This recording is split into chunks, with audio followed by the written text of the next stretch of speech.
الله نحمده ونستعينه ونستغفره ونؤمن به ونتوكل عليه ونعوذ بالله من شرور أنفسنا ومن سيئات أعمالنا من يهده الله فلا مضل له ومن يضلله فلا هادي له ونشهد أن لا إله إلا الله وحده لا شريك له ونشهد أن سيدنا ومولانا محمدا عبده ورسوله أرسله بالحق بشيرا ونذيرا صلى الله تعالى على خير خلقه سيدنا محمد وآله وصحبه أجمعين أما بعد فأعوذ بالله من الشيطان الرجيم بسم الله الرحمن الرحيم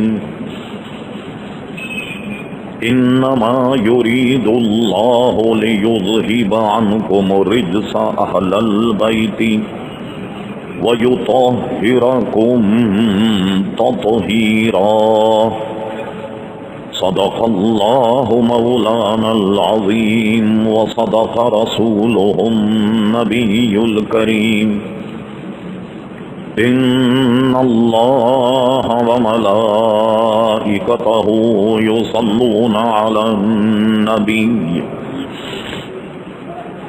يا أيها الذين آمنوا صلوا عليه وسلموا تسليما اللهم صل على سيدنا ومولانا محمد معدن الجود والكرم وآله وبارك وسلم صلاة وسلاما عليك يا سيدي يا رسول الله.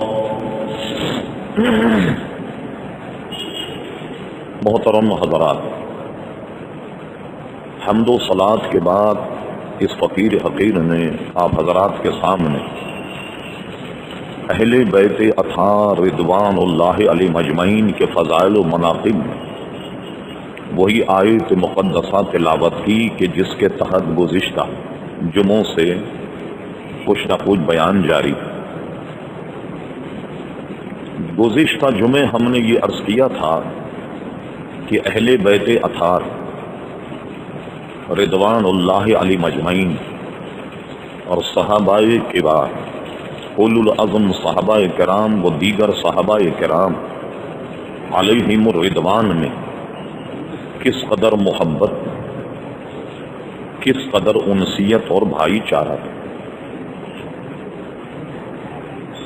قبل اس کے کہ آج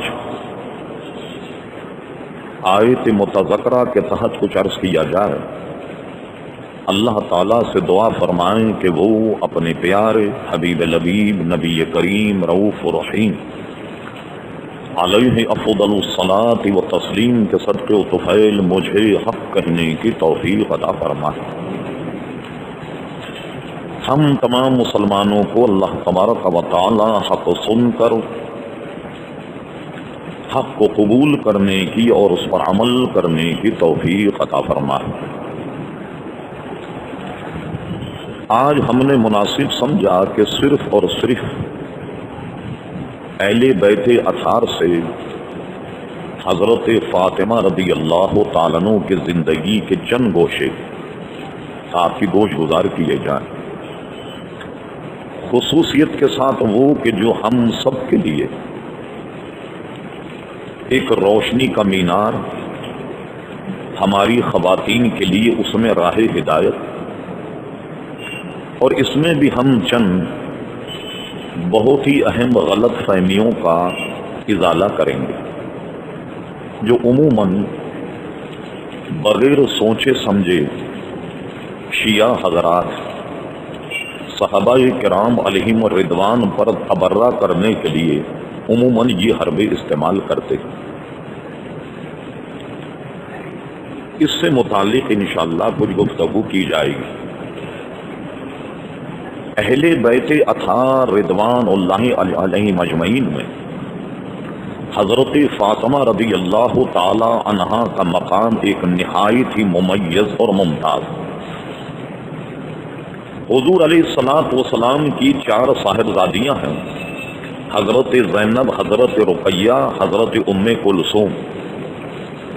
یہ تینوں صاحبزادیاں حضرت فاطمہ سے بڑی عمر میں، اور حضرت فاطمہ رضی اللہ تعالی عنہ عمر میں ان سے چھوٹی۔ ان کی فضیلت ان کی دوسری بہنوں پر ایک یہ ہے کہ باقی 3 صاحبزادیاں حضور علیہ الصلوۃ والسلام کے اعلان نبوت سے پہلے پیدا ہوئی، اور حضرت فاطمہ رضی اللہ تعالی عنہ نبوت کے پہلے سال، یعنی جب حضور نے اعلان نبوت فرمایا ان کے بعد حضرت فاطمہ رضی اللہ تعالی عنہ تولد ہوئی۔ ایک یہ امتیاز کہ باقی صاحبزادیاں اعلان نبوت سے پہلے ہوں اور یہ اعلان نبوت کے بعد، تو گویا جتنی بھی ان کی مختصر عمر رہی انہوں نے اپنے والد ماجد نبی کریم صلی اللہ علیہ وسلم کو بحیثیت نبی ملاحظہ فرمایا، اور حضور صلی اللہ تعالی علیہ وسلم کی آغوش رحمت میں ان کی پرورش ہوئی۔ یہ فضائل اور مناقب تو آپ سبھی جانتے ہیں، ایک تو یہ کہ وہ حضور کی صاحبزادی، ایک یہ کہ حسنین کریمین کی والدہ ماجدہ ہیں، حضرت علی رضی اللہ تعالی عنہ کی زوجہ ہیں، اور اس سے ایک فضیلت ان کی یوں بھی نکلتی ہے کہ حسنین کریمین جیسا کہ حدیث شریف نے فرمایا یہ جنتی نوجوانوں کے سردار۔ ایک موقع پر حضرت علی رضی اللہ عنہ کو بھی جنت کے لوگوں کا سردار قرار دیا گیا، اور حضرت فاطمہ رضی اللہ تعالی عنہا کے لیے ارشاد فرمایا یہ میری بیٹی حضرت فاطمہ یہ جنتی عورتوں کی سردار ہے۔ آپ نے ان کو جنتی عورتوں کے سردار کا گویا لقب دیا، اور یہ حضور نے ارشاد فرمایا۔ حضرت علی رضی اللہ تعالی عنہ جو رشتے کے اعتبار سے حضور علیہ الصلوۃ والسلام کے سگے چچازاد بھائی، حضرت فاطمہ رضی اللہ تعالی عنہ کا نکاح اللہ تبارک و تعالیٰ کی اذن سے حضرت علی رضی اللہ تعالیٰ عنہ سے ہوا۔ کنزول امال شریف میں یہ حدیث ہے کہ حضور علیہ السلام نے نکاح بہت سادہ کیا، جو کچھ اس زمانے میں مختصر سامان ہوتا وہ دیا جس کا تصور آج ہم کر ہی نہیں سکتے۔ پھر اس کے بعد آپ نے پانی دیا، اور پانی لینے کے بعد پانی پر کچھ دعائیں دم کی، اور دعائیں دم کرنے کے بعد حضرت علی، حضرت فاطمہ جو دونوں دلہا دلہن تھے، اس پانی پر دم کر کے دونوں پر چھڑکاؤ کیا۔ دونوں پر پانی چھڑکنے کے بعد فرمایا میں نے ان کی اولاد کو شیطان کے مکر و قید اور فریب سے محفوظ کر دیا۔ اس کو اس طریقے سے حضور علیہ الصلوۃ والسلام نے فرمایا۔ یہاں میں ضمناً دونوں باتیں کرتا چلوں، بات آگے بڑھتی بھی رہے اور مکمل بھی رہے۔ عموماً آپ نے دیکھا کہ کبھی کوئی آدمی بیمار ہو جائے، کچھ ہو جائے، تو کسی عالم سے یا پیر سے لوگ پانی پہ دم کرواتے، دم کروا کے اسے پلاتے یا کسی طرح استعمال کرتے۔ تو کہا یہ جاتا ہے کہ بھائی دیکھیے حدیثوں میں تو کھانے پینے کی چیزوں پر دم کرنے کی ممانعت، تو دم کرنا ہی ناجائز۔ پھر اس کے بعد بعض لوگ ہمیں ڈاکٹروں کے حوالے دیتے ہیں کہ دیکھیے آدمی کے اصل میں منہ میں جراثیم ہوتے ہیں اور وہ اگر دم کرے تو دم کرنے میں یہ جراثیم پانی میں منتقل ہو جاتے ہیں اور اس طریقے سے بیماریاں پھیلتی. ذہن میں یہ بات رہے، کھانے پینے کی جن چیزوں کو حضور نے دم کرنے سے منع فرمایا وہ یہ ہے، جیسے کوئی گرم کھانا ہو، گرم پانی ہو تو اس کو ٹھنڈا کرنے کے لیے دم کیا جائے، یہ اچھا نہیں ہے. اس کو اپنی فطرت کے مطابق ٹھنڈا ہونے دیا جائے. اسے پھونک کر کے ٹھنڈا کرنے کی ممانعت ہے. بعضوں کو دیکھا ہوگا چائے پینے کا، گرم گرم پینے کا بھی شوق ہے، مگر بار بار اس میں پھونک مار رہے ہیں، پھر پی رہے ہیں، پھر پھونک مار رہے ہیں. تو بھائی 1-2 منٹ صبر کر لیا جائے. وہاں کھانے پینے کی چیزوں پر پھونک مارنے کی جو ممانعت ہے اس کا عزیزان گرامی اس کی جڑ یہ ہے، یہ آپ کے گویا ذہن میں رہے. جب پھونک مارنے کے بعد فرمایا میں نے اس کی تمام اولاد کو شیطان اور مکر و قید سے میں نے بچا لیا، محفوظ کر لیا. لیکن آج ہم دیکھتے ہیں کہ بعض اپنے آپ کو سید کہلاتے ہیں اور سید کہلانے کے بعد بددین اور بدمذہب ہیں. جعفری زیدی وغیرہ لگا ہوا تو اس کا مطلب یہی کہ امام جعفر صادق کے اولاد حضرت زید ابن علی کے اولاد سے ہوں گے، لیکن ہم دیکھتے ہیں کہ وہ گمراہ. اصل مسئلہ کیا ہے؟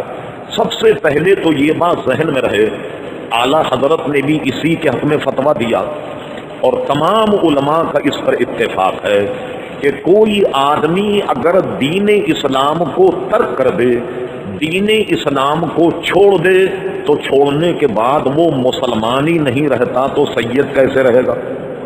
مسلمان ہی رہے. اس کا سید ہونے کا جو ناطہ ہے وہ بھی عزیزان گرامی ختم ہو جائے گا. آئیے امیر ملت پیر جماعت علی شاہ صاحب محدث علی پوری رحمت اللہ تعالی علیہ، بہت بڑے بزرگ اہل سنت و جماعت کے ہیں. ان سے کسی نے پوچھا حضرت یہ بتائیے کیا اللہ تبارک و تعالی کسی سید زادے کو جہنم میں ڈالے گا؟ بہت پیارا جواب دیا امیر ملت نے. فرمایا اللہ تبارک و تعالی تو نہیں چاہتا کہ کسی سید زادے کو جہنم میں ڈالے، مگر یہ خود کود جائے تو کیا کیا جائے؟ تو یہ جتنے سید زادے ہیں یہ خود کود رہے ہیں جہنم میں.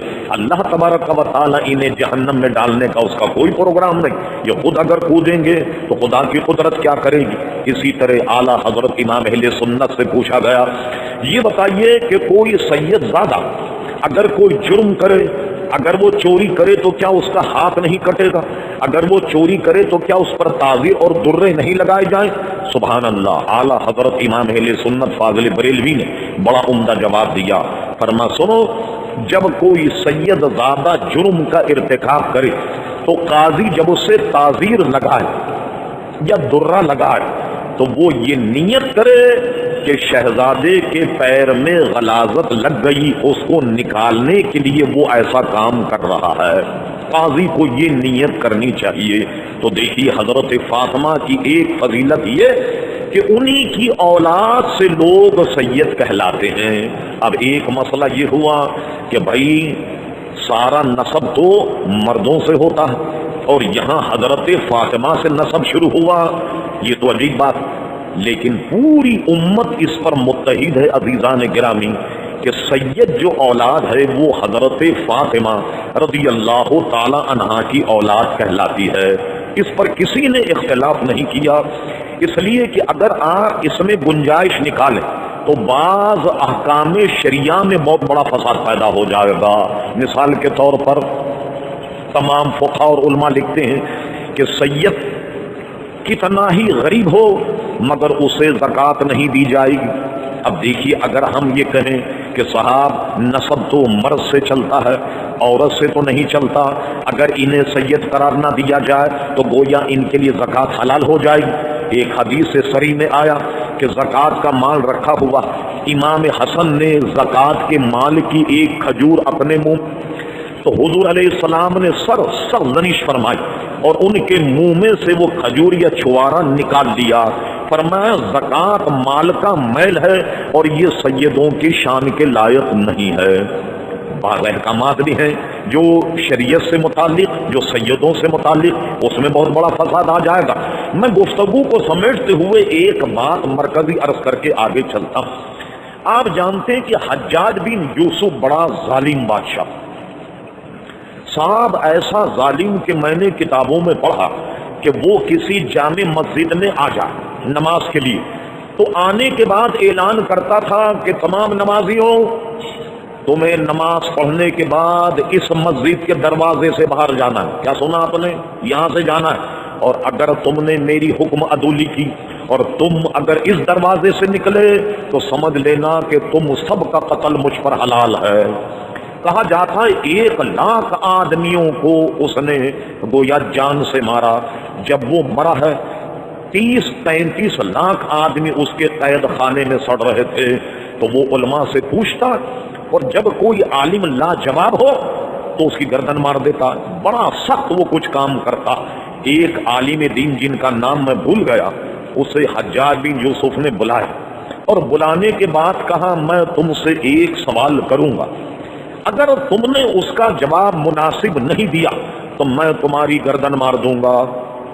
کہا جی سوال بتائیے کیا ہے؟ اس نے یہی سوال کیا جو میں آپ سے کر رہا ہوں، کہ یہ بتاؤ کہ نسب تو مرد سے چلتا ہے، اور یہ حضور علیہ السلام کا نسب حضرت فاطمہ لڑکی سے کیسے چلا؟ اب یہ بناؤ یہ سب بنی فاطمہ کیسے ہوئے؟ یہ سب کے سب فاطمہ کے اولاد کیسے ہوئے؟ انہیں تو حضرت علی کی اولاد، اور ان کو خالی ہاشمی ہونا چاہیے، سید یہ کیسے ہوئے؟ اس نے دیکھا مرتا کیا نہ کرتا، اس نے کہا اچھا کیا یہ قاعدہ کلیہ ہے کہ عورت سے نسل نہیں چلتی، مرد ہی سے چلتی ہے؟ انہوں نے کہا بالکل ہے۔ کہا اس کے خلاف تو کہیں نہیں، پکی بات کی اس عالم دین نے؟ انہوں نے کہا جی بالکل ہے۔ اس عالم دین نے حجاج سے سوال کیا یہ بتا کہ عیسیٰ علیہ السلام کس کی قوم سے ہیں؟ وہ بنی اسحاق ہیں یا نہیں؟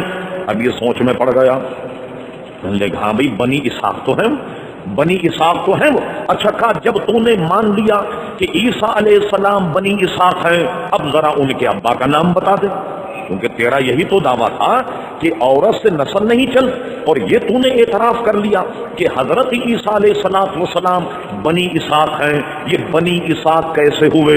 پتہ لگا کہ ازرو قرآن پتہ لگا کہ عورت سے بھی نسل چل سکتی ہے۔ سوچنے کے بعد ابھی تو گردن مارنے والا، لیکن جب لاجواب ہو گیا تو اشرفی کی تھیلی منگائی اور اس عالم دین کو دے کر اپنی جان چھوڑائی۔ کہا بھائی تم جاؤ یہ لے جاؤ اور ہماری جان چھوڑو۔ تو اب دیکھیے آپ کہ نسل کا شروع ہونا عورت سے بھی ہو سکتا، اس لیے قیامت تک جتنے لوگ سید کہلائیں یہ حضرت فاطمہ رضی اللہ تعالیٰ عنہ کی اولاد، بلکہ حضور علیہ السلام نے ایک حدیث شریف میں یہ بھی فرما دیا کہ امام مہدی جب پیدا ہوں گے وہ بھی حضرت فاطمہ میری بیٹی تیری اولاد سے ہوں گے، وہ بھی انہی کی اولاد سے ہوں گے۔ اور آج کل ذرا ہوشیار ہو جائیے، بڑا چرچا میں رات 1-2 دن سے دیکھ رہا ہوں کہ کراچی کی دیواروں پر لکھا ہوا امام مہدی کا مسئلہ یہ وغیرہ وغیرہ۔ اب لگتا ہے کوئی ڈالڈا امام مہدی آنے والا، اس سے ہوشیار رہیے گا آپ۔ اللہ تبارک و تعالی یہ بے دین ایک نہ ایک جال جو ہے وہ پرانے شکاری روزانہ نیا نیا کوئی جال لاتے، اور اب جو آنے والا ہے ڈالڈا بناسپتی مہدی وہ کون ہے؟ اس کا نام لیا جاتا سید عتیق الرحمان گیلانی، اس کے ساتھ بھی سید لگا ہوا، ان کا ایک اخبار بھی نکلتا، وہ ہر قسم کی تشہیر کرتا ہے بس یہی مہدی اور آنے والے، یہ ان قریب مکہ میں گویا ان کا سورج طلوع ہونے والا۔ ایسے ڈالڈا مہدیوں سے عزیزان گرامی ہوشیار رہنا چاہیے، ان کے بے شمار آثار اور علامتیں ہماری حدیث کی کتب میں ہیں، وہ اس سے بالکل مختلف ہیں۔ ہم اس پر کلام نہیں کرنا چاہتے کہ کلام بڑا طویل ہو جائے گا۔ تو حضرت فاطمہ رضی اللہ تعالی عنہ کی نسل سے یہ تمام سید قیامت تک چلتے رہیں گے۔ عزیزان گرامی اب آئی حضرت فاطمہ رضی اللہ تعالی عنہ کی زندگی سے متعلق چند بات۔ آپ کا ایک لقب عابدہ بھی، نہایت ہی عبادت گزار، طاہرہ نہایت ہی طیب اور طاہر کئی اعتبار سے۔ صرف اتنا میں عرض کر دوں آپ کو، طیبہ طاہرہ کا ایک معنی یہ ہے جو خواتین پر عوارض نسوانی ہیں ان سب سے حضرت فاطمہ بالکل پاک تھیں، یہ ایک طاہرہ کا ایک معنی یہ بھی ہے۔ عزیزان گرامی اسی طریقے سے حضرت حسنین کریمین کی والدہ ماجدہ، حضرت علی رضی اللہ تعالیٰ عنہ کی زوجہ، اور گھر کا پورا کام بغیر کسی خادمہ بغیر کسی غلام کے وہ کیا کرتی۔ ایک مرتبہ یہ ہوا کہ ایک کوئی شہر فتح ہوا، حضور صلی اللہ تعالی علیہ وسلم کی خدمت میں مال غنیمت آیا. مختصر عرض کروں کہ وقت نہیں ہوتا. اس زمانے میں چونکہ قیدیوں کے تبادلے کا سسٹم نہیں تھا تو اس میں کیا ہوتا، جو مال ہوتا وہ مسلمانوں کے لیے مال غنیمت، جو عورت اور مرد جنگ میں گرفتار ہوتے وہ غلام اور لونڈی بنا لیے جاتے. اس وقت جیل سسٹم نہ تھا. ان غلام اور لونڈیوں کو کیا کیا جاتا کہ لوگوں پر ان کو تقسیم کر دیا جاتا. اس کے بعد کیا ہوا جناب، ایک شہر فتح ہوا اور اس کے بعد کچھ غلام اور لونڈیاں حضور کی خدمت میں آئیں. حضرت علی نے توجہ دلائی. حضرت فاطمہ کہا تم جاؤ اپنے والد ماجد کے پاس، کوئی خادمہ لے آؤ. یہ دیکھو چکی پیستے پیستے تمہارے ہاتھ پہ نشانات پڑ گئے، پانی بھی تم خود بھرتی ہو، اس سے بھی تمہیں بڑی اذیت ہوتی ہے، جا کر اپنے ابا سے ایک خادمہ لے آؤ. حضرت فاطمہ رضی اللہ عنہ حضور کے پاس پہنچ. اس نے اتفاق کا یہ کہ حضور موجود نہیں. ام المومنین حضرت عائشہ صدیقہ، آپ نے اپنا مدعا ام المومنین حضرت عائشہ صدیقہ سے بیان کیا. آپ بیان کر کے چلی گئیں.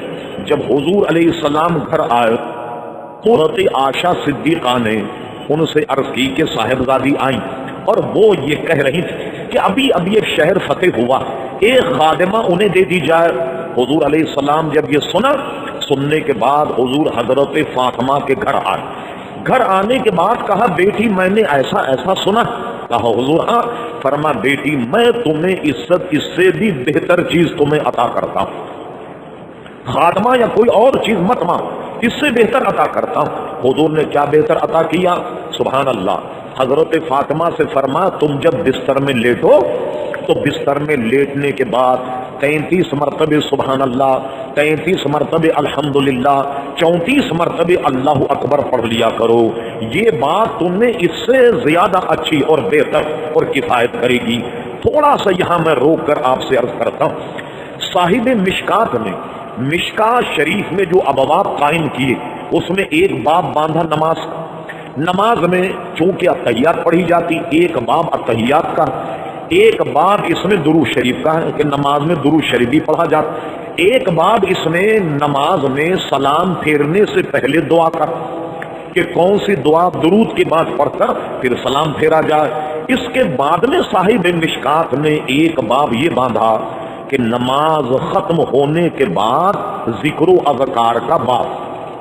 جب نماز ہم پڑھ لیں تو اللہ تبارک و تعالیٰ کا ذکر کیا کریں، تو اس میں کئی حدیث ہیں. اس میں ایک حدیث یہ ہے کہ فرمایا 33 مرتبہ سبحان اللہ، 33 مرتبہ الحمدللہ، 34 مرتبہ اللہ اکبر پڑھ لیا کرو.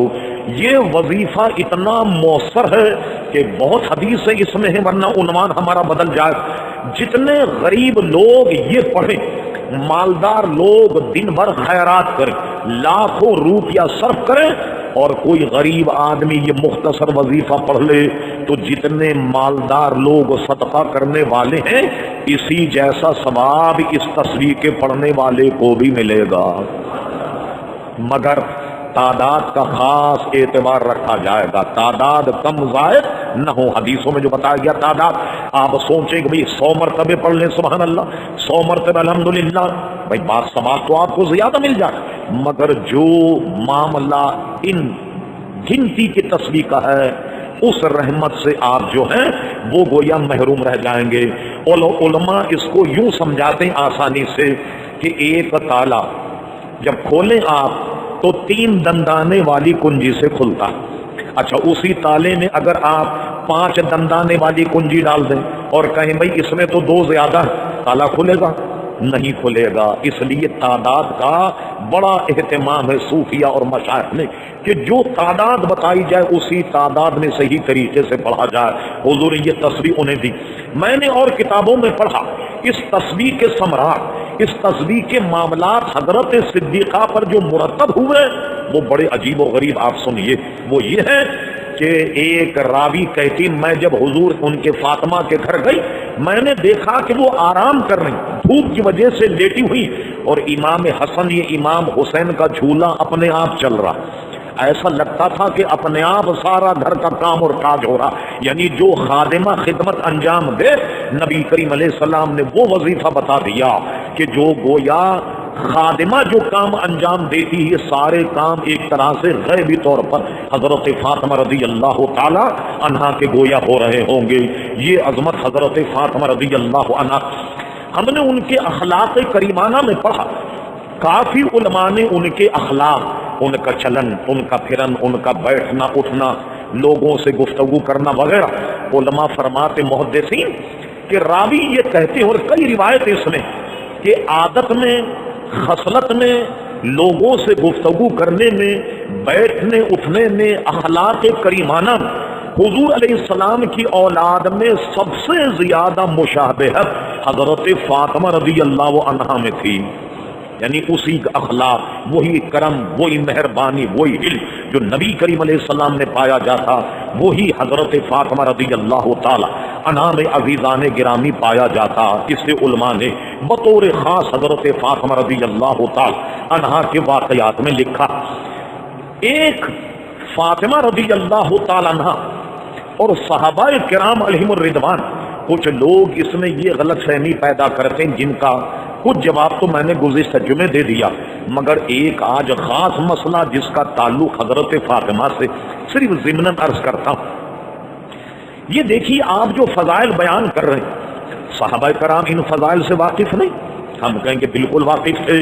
پھر انہوں نے کہا سنو، ایک حدیث شریف میں ہے کہ جس نے فاطمہ کو راضی رکھا اس نے مجھے راضی رکھا، جس نے اپنے کسی فعل سے حضرت فاطمہ کو غضب میں لایا تو وہ ایسا ہے جیسے وہ مجھے غضب میں لایا. یعنی وہ ایسا شخص ہے جس نے فاطمہ کا دل دکھایا، اس نے میرا دل دکھایا. کئی حدیثیں ایسی ملتی ہیں. پھر یہ کیا بات؟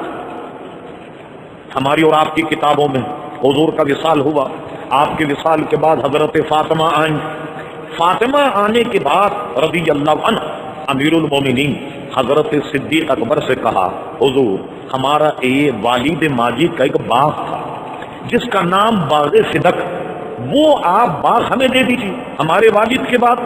ہماری بخاری شریف میں یہ روایت، حضرت صدیق اکبر نے کہا، بیٹی تم نے باغ صدق کے مانگنے کا مطالبہ کیا، حالانکہ میں نے تو تمہارے ابا ہی سے یہ سنا صلی اللہ علیہ وسلم کہ نبیوں کا ترکہ تقسیم نہیں ہوتا. نبی جو کچھ چھوڑ جائے وہ سب کا سب صدقہ ہوتا ہے. جب میں نے تمہارے ہی والد سے یہ سنا ہے تو میں باغ فدق تمہیں کیسے دے سکتا ہوں؟ اس لیے صدیق اکبر نے منع کر دیا. اب اس میں مرچ مسالہ لگا کر یہ کہا جاتا ہے کہ دیکھا حضرت فاطمہ صدیق اکبر سے ناراض ہو گئی. آپ نے حدیث نہیں پڑھی، جس نے حضرت فاطمہ کو ناراض کیا اس نے حضور کو ناراض کیا. اور یہ ساری باتیں صدیق اکبر رضی اللہ عنہ پر سونپ دی جاتی ہیں. عزیزان گرامی، اس الزام سے پہلے دیکھیے بات مہذب طریقے سے کہی جاتی بھی کہی جاتی. میں آپ سے سچ کہتا ہوں منبر شریف پر بیٹھ کر کہ آج تک شیعہ کوئی محقق اگر آپ کے ذہن میں ہو، پاکستان کا، ایران کا، کہیں کا بھی، میرے اس سوال کو آپ لکھوا کر جواب دے دیجئے، باغ فدق کتنا ہے، یہ کہاں ہے، کتنے اس میں درخت تھے، کتنی مربع زمین تھی، کتنے ایکڑ زمین تھی. آج تک شیعہ حضرات سارے سر جوڑ کر بیٹھ جائیں تو باغ فدق کا حدود اربع بیان نہیں کر سکتے. وہ آرام باغ کے برابر تھا، مصلح الدین گارڈن کے برابر تھا، نشتر پارک کے برابر تھا. کتنا تھا وہ ذرا سے یہی بتا دیں. اب سنیے، اصل جو ہماری کتاب لسان العرب، یہ ہے لغت کی کتاب. اسی طرح قاموس، ان سب میں اگر آپ دیکھیں، آپ لفظ نکالیے باغ فدق. فدق کیا؟ لفظ فدق. فدق پر اس کے ترجمے کرنے والے تمام لسانیات کے ماہر کہتے ہیں یہ مدینہ منورہ جانب خیبر 3 منزل کا اگر آپ حساب لگائیں تو تقریباً 95 کلومیٹر بنا دیجیے، 100 کلومیٹر. ایک باغ، اس باغ میں کئی چشمے تھے اور اس میں کئی کھجور کے درخت لگے ہوئے تھے. اس کو باغ فدق کہا جاتا. یہ حضور کی ملکیت میں کیسے آیا؟ باغ خیبر قلعہ جب فتح کیا تو خیبر قلعہ فتح کرنے کے بعد باغ فدق، فدق ایک آبادی تھی پوری، اور اس میں یہ باغ، فدق کے یہودی حضور کی خدمت میں آئے، انہوں نے کہا ہماری جان بخشی ہو جائے، ہمیں جان سے مارا نہ جائے، فدق ہم آپ کے حوالے کرتے اور چپ چاپ سے یہاں سے نکل جائیں۔ حضور علیہ الصلوۃ والسلام نے ان کی اطاعت جو ہے وہ قبول فرما لی کہ کہا ٹھیک ہے تم دستبردار ہو گئے اپنے معاملات۔ حضور نے فرمایا انہیں قتل نہ کیا جائے۔ پھر اس کے بعد انہوں نے کہا حضور اگر آپ ہمیں فدق میں رہنے کی اجازت دے، یہ ساری کتابیں معتبر کتابوں کی باتیں عرض کر رہا ہوں، اگر آپ فدق میں ہمیں رہنے کی اجازت دے، یہ جو باغ فدق اس میں ہم آدھی اس کی جو آمدنی ہے وہ آپ کو دیں گے، آدھی ہم استعمال کریں گے۔ حضور نے اس معاہدے کو قبول فرما لیا۔ تو اب کیا ہوتا، فدق کی آدھی آمدنی وہ حضور کو دے، حضور کو دینے کے بعد حضور اس میں سے کچھ آمدنی اپنے گھر کے لیے نکال، اور اس کے بعد اس کا خرچ کیا ہوتا، کوئی بیوہ عورت اگر مدد کی ضرورت مند ہوتی اسے مدد کر دی جاتی، کوئی شادی بیاہ میں ایسی بچی جس کا کوئی وارث نہ ہو اس کی مدد کر دی جاتی۔ اس طریقے یہ سلسلہ چل رہا تھا۔ اب آئیے ہماری یہاں اسلامی تاریخ اور فقہ حنفی کے مطابق دو صورتیں ہیں کسی شہر کو فتح کرنے، ایک صورت تو یہ ہے کہ جنگ کے ذریعے سے فتح ہو جائے، اور ایک یہ ہے کہ وہ حضور سے صلح کر لیں۔ صلح کرنے کے بعد جو مال ہاتھ آتا، لڑائی میں جو ہاتھ آئے اس کو مال غنیمت کہتے ہیں، صلح میں جو مال ہاتھ آئے جس پر قبضہ ہو اس کو ہمارے علماء نے اور قرآن مجید نے حدیث میں لغت کی کتابوں میں اس کو فہ کا نام دیا، مال فہ۔ مثلا آپ دیکھیں کہ پاکستان ہندوستان انگریز جب یہاں سے گیا تو ظاہر ہے کہ لڑائی نہیں ہوئی پاکستان کو حاصل کرنے، جنگ، یہاں سے جو ہندو گئے سکھ گئے، تو یہ فقہ کے مطابق مال فہ، مال فہ ہونے کی حیثیت سے ہمارے یہاں اس کی ایک منسٹری قائم ہو گئی، متروکہ جائیداد، ٹھیک ہے نا، جس کو ٹرسٹ بھی کہتے ہیں، جس کو مرکز چلا، یہ مال فہ ہے۔ اسی طرح باغ فدق جو مال فہ ہے وہ ان کی حضور کی ملکیت ویسے بھی نہیں ہو سکتا، اور حضور اس سے یہ کام لیا کرتے۔ صدیق اکبر نے کہا کہ اس میں میں وہی قانون جاری کروں جو تمہارے والد کے زمانے میں تھا، یعنی جو مدد کے گویا مستحق ہیں ان کی مدد کی جائے گی۔ حضرت فاطمہ وقتی طور پر وہ چلی گئیں، لیکن جب مسئلہ ان کی سمجھ میں آ گیا تو ساری صلح صفائی ہو گئی، اور ان کی صلح صفائی کی علامتیں میں بتاتا ہوں، سنیے کیا۔ حضرت فاطمہ رضی اللہ تعالی عنہ کی سیرت پر آپ ان کی کتابیں بھی دیکھ، ہماری کتب بھی دیکھ، حضور علیہ الصلوۃ والسلام کے خلیفہ اول صدیق اکبر، حضرت صدیق اکبر کی زوجہ حضرت اسما، یہ اسما امیس کی صاحبزادی، حضرت اسما پوری زندگی ان کی خدمت کرتی رہیں، جب وہ بیمار رہیں پوری تیمارداری صدیق اکبر کی زوجہ نے کی۔ مجھے بتائیے اگر وہ صدیق اکبر سے ناراض رہتی تو کیا ابو بکر صدیق کی زوجہ کی خدمت وہ قبول کرتی؟ کبھی بھی ان کی خدمت کو قبول نہیں کرتی۔ اور اس خدمت کا ایک عظیم واقعہ یہ ہے جو آپ کے دلوں کو ہلا دے، مسلمان مائیں بہنیں اگر ان میں غیرت زندہ تو وہ ہماری اماں حضرت فاطمہ رضی اللہ عنہا کی سیرت دے، اور میرے اور آپ کی غیرت کو جھنجھوڑنے کے لیے بہت کافی۔ اس کا ایک اہم واقعہ عزیزان گرامی یہ ہے، حضرت فاطمہ کے جب وصال کا وقت قریب آئے، انہوں نے صدیق اکبر کی زوجہ سے کہا کہ ایسا لگتا ہے کہ میرا انتقال ہو جائے، اور یہ ان کو معلوم تھا۔ بخاری کی ایک حدیث بھی اگر وقت رہا میں کچھ اس کا حصہ بیان کروں گا، میرا انتقال ہو جائے، مجھے ایک بات سے بہت حیا آتی، بہت شرم آتی۔ انہوں نے کہا بیٹی بتاؤ، ہو سکتا ہے میں تمہاری کچھ مدد کروں۔ کہا مجھے اس معاملے میں سب سے بڑی حیا یہ آتی کہ میں کبھی کبھی کسی خاتون کا جنازہ نکلتے ہوئے دیکھتی ہوں تو آپ جانتے اس زمانے میں چارپائی پر جنازہ رکھ دیا جاتا، مرد ہو یا عورت، اور اس کے اوپر ایک چادر ڈال دی جاتی۔ میں یوں سمجھیے کہ حضرت فاطمہ سے ہٹ کر بات کر رہا ہوں، بھی نہ ہو جائے، ان کی سیرت سے ہٹ کر بات کر رہا ہوں۔ کسی خاتون کے جنازے پر اگر چادر ڈال دی جائے تو آپ جانتے ہیں کہ چادر ڈالنے پر سینے کے ابھار کا پتہ لگ جاتا، کہ یہ عورت کا جنازہ ہے یا مرد کا جنازہ. یہ بات حضرت فاطمہ کو بہت کھلتی اور یہی اذیت انہوں نے حضرت اسماء سے بیان کی کہ اسماء مجھے غیرت آتی ہے کہ جب میرا انتقال اور میرا جب جنازہ نکلے تو اس طریقے سے اگر کپڑا پڑا کہ جس سے یہ پتہ لگ جائے کہ یہ خاتون کا جنازہ، مجھ کو تو غیرت میں اس میں بڑی حیا آتی ہے کہ یہ ہوگا، اس کا کیا کیا جائے. حضرت اسماء نے کہا بیٹی تمہیں گھبرانے کی ضرورت نہیں، میں تمہیں ترکیب بتاتی ہوں. میں نے حبشہ کے کچھ لوگ تھے، میں نے ان میں کسی خاتون کا جنازہ دیکھا، انہوں نے ایک ترکیب کی جنازے میں. وہ ترکیب کیا تھی کہ چارپائی پر اپنی جو عورت تھی خاتون اس کی میت کو لٹانے کے بعد کھجور کی ٹہنی لے کر اس کو ایسے مروڑ کر کمان بنا کر چارپائی پر لگا دیا. 2-3 کمانیں چارپائی پر لگا دی اور اس کے بعد میں جب چادر ڈالی تو پتہ ہی نہیں لگا کہ اندر جنازہ عورت کا ہے یا مرد کا. اللہ اللہ. حضرت فاطمہ نے کہا صدیق اکبر تم نے میری بہت بڑی پریشانی کو دور کر دیا. آج آپ دیکھتے ہیں ہمارے یہاں جنازے پر کھٹولے پر جو لکڑی لگی ہوتی کمان بنائی ہوئی، یہ صدیق اکبر کی زوجہ کی تجویز ہے، جو اس کے بعد میں تمام کھٹولے اور تمام جنازوں پر یہ اس لیے رکھا جاتا تاکہ کسی خاتون کے جنازے کے سینے کا ابھار کا پتہ نہ لگے. اور اس کو حضرت فاطمہ نے پسند کیا اور جب آپ کا وصال ہوا تو اسی طریقے سے چارپائی پر تازی کھجور کی جو ٹہنیاں تھی وہ لگائی گئی اور اس کے اوپر چادر ڈالی گئی اور اس طریقے سے آپ کا جنازہ جو ہے عزیزان گرامی رواں ہوا. میں نے بخاری میں حضور کے وفات ایک باب امام بخاری نے باندھا، اس میں اس حدیث کو پڑھا جو میں نے عرض کیا انہیں پتا کہ میرا وصال اب ہو جائے. اس میں یہ ہے کہ حضرت فاطمہ حضور کی خدمت میں آئیں. آنے کے بعد حضور نے کچھ انہیں کان میں دھیرے سے کچھ فرمایا تو حضرت فاطمہ زارو قطار رونے لگی.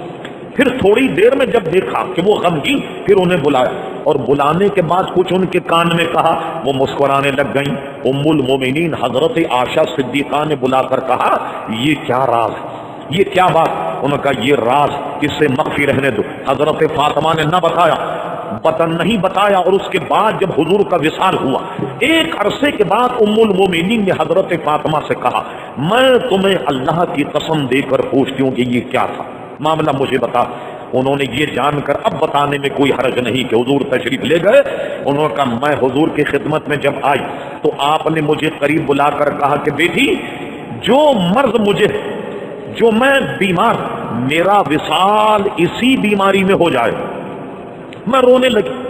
پھر جو حضور نے مجھے غمگین دیکھا تو مجھے بلا کر کہا سنو میں تمہیں ایک خوشخبری سناتا ہوں. وہ خوشخبری یہ ہے کہ میرے پورے اہل خانہ میں سب سے پہلے تم مجھ سے آن کر کے ملو گی. کیا مطلب ہوا کہ حضور نے اپنے بعد میں ان کو وصال کی بشارت دے دی، اس لیے انہیں یقین ہو گیا کہ میں اسی مرض میں وصال پا جاؤں گی جس کی وجہ سے وہ حضرت صدیق اکبر سے اپنا حزن اور اپنا غم بیان کرتی. محترم حضرات، صرف اسی واقعے کو ہم مسلمان سامنے رکھیں تو دیکھیں کہ ہم کیسے غیرت مند لوگوں کے ماننے والے. آج آپ دیکھیے اللہ اکبر، ہماری خواتین کا حال، مسلمان ماں بہنوں کا حال، بازاروں کا حال دیکھیے، دعوتوں کا حال دیکھیے. اللہ اللہ، آج تو ہماری ماں بہنوں کی فوٹو، یعنی یہ کہ بے عینی میری ماں بہن ہے بلکہ جس کی بھی وہ بھی تو ہماری ماں بہن ہے. آپ دیکھیے رسالوں پر فوٹو کیسے آتی، جسم فروشی دیکھیے، چہرہ فروشی دیکھیے، یہ گرل کیا نام ہے، ماڈل گرل کیا بلا ہوتی، یہ سب آپ جانتے ہیں. یہ 8 آنے اور 2 پیسوں مسلمان عزت کے عورتوں کی عزت ایسے اخبارات میں فروخت ہو رہی ہے. ان کو عقل سلیم سے کام لینا چاہیے اور جو حضرت فاطمہ کی غیرت، اس میں کچھ نہ کچھ تو اجاگر انہیں کرنا چاہیے. اور اس کا ثمر حضرت فاطمہ کو یہ ملا. میں نے معتبر روایت میں پڑھا کہ جب حضرت فاطمہ پل صراط سے گزریں گی، اللہ اکبر، کوئی اعلان کرنے والا اعلان کرے گا اے اہل محشر اپنی نگاہوں کو نیچی کر لو کہ حضرت فاطمہ تشریف لے جا رہے ہیں. یہ ان کو ثمر ملا. اللہ اکبر. میں نے ابن کثیر البدایہ والنہایہ میں پڑھا، لوگ کہتے ہیں کہ اتنی دشمنی تھی کہ صدیق اکبر کو ان کے وصال کی خبر تک نہیں دی گئی. ارے ان کی تو زوجہ زندگی بھر آخری میں ان کی خدمت کرتی رہی. البدایہ والنہایہ پہلی جلد میں ابن کثیر نے نقل کیا کہ ان کی نماز جنازہ صدیق اکبر نے پڑھائی، اور یہ ان کی کتابوں میں بھی، ہماری کتابوں میں ایک کتاب میں یہ ہے کہ جب جنازہ رکھا گیا یہ سارے حضرات موجود تھے، تمام خلفاء راشدین، حضرت علی نے صدیق اکبر سے کہا کہ آپ نماز جنازہ پڑھائیے، اور یوں حضرت صدیق اکبر رضی اللہ تعالیٰ عنہ نے ان کی نماز جنازہ پڑھائی، اور معروف روایت کے مطابق وہ جنت البقیع میں دفن کی گئیں۔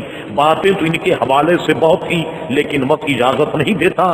اللہ تبارک و تعالیٰ سے دعا فرمائیے کہ رب کریم حضور علیہ السلام کی صاحبزادی خاتون جنت کے صدقے طفیل ہماری ماں بہنوں کی عزت کو اللہ تبارک و تعالیٰ اجاگر فرمائے۔ وما علینا الا البلاغ۔